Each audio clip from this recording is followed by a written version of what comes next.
Okay, this review video will be nice and brief. We're just going to go over adding and subtracting radical expressions. And anytime we're adding and subtracting, we're always following our same basic principles. So just like when combining like terms, if I have 2x plus 5 plus 7x minus 2, if I have 2x's and 7x's, I will have a total of 9x's. All right, so just like if I have 2 oranges and 7 oranges, I'm going to have 9 oranges. Same is going to carry forward into radical expressions, but as long as they are like radicals, we can go ahead and add them. If I have 2 square root 5 and a 7 root 5, 2 square root 5s plus 7 square root 5s is going to be a total of 9 square root 5s. Your constants, we would just add or subtract like you normally would, so you can see the similarities between adding variables and adding radicals.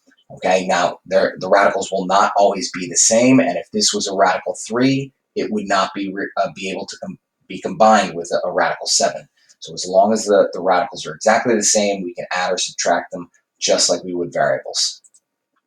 Okay, so if we started a problem like in the top row up here, 2 root 20 minus 2 root 45 plus 3 root 80, at this point, you would not be able to add them as you have 3 unlike radicals. But upon closer inspection, you can see that none of these are in simplest radical form.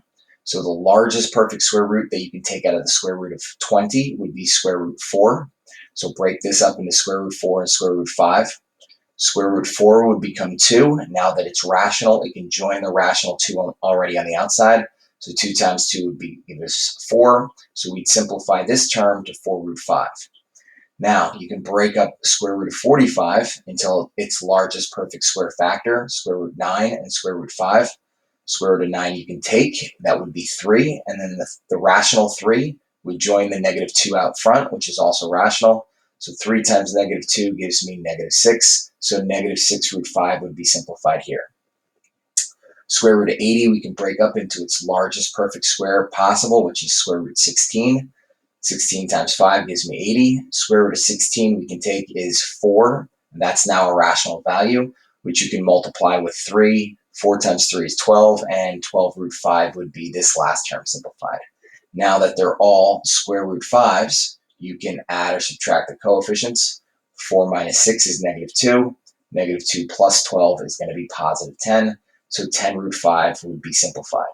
So this is square roots. You guys were doing that a couple years ago, and we're just going to advance one notch to cube roots. Same idea. So in the first line, if I had 5 cube root 6 minus 3 cube root 48 plus cube root of 750, well, in this line, all the cube roots are different, so you wouldn't be able to add them or subtract them together. But upon further inspection, you could break them apart and see if there are any perfect cube factors underneath it. Now, the way you would approach a cube root is now a little bit different. If you start thinking about your perfect cubes other than 1, 2 cubed is 8, 3 cubed is 27, 4 cubed is 64, which is already too large. It's larger than this radicand. So we would only be searching either 8 or 27 at this point. And you can actually break up 48 into 8 times 6. 8 is a perfect cube of 2. So 2 times the negative 3 out front will simplify us to negative 6 cube root 6. Cube root of 720, okay, it's a larger number, so there's more opportunities, but cubes get very big very fast. So the largest perfect cube we can find underneath there is 125. 125 times 6 would give us 750. And the cube root of 125 is 5. So we're going to simplify this last term into 5 cube root 6.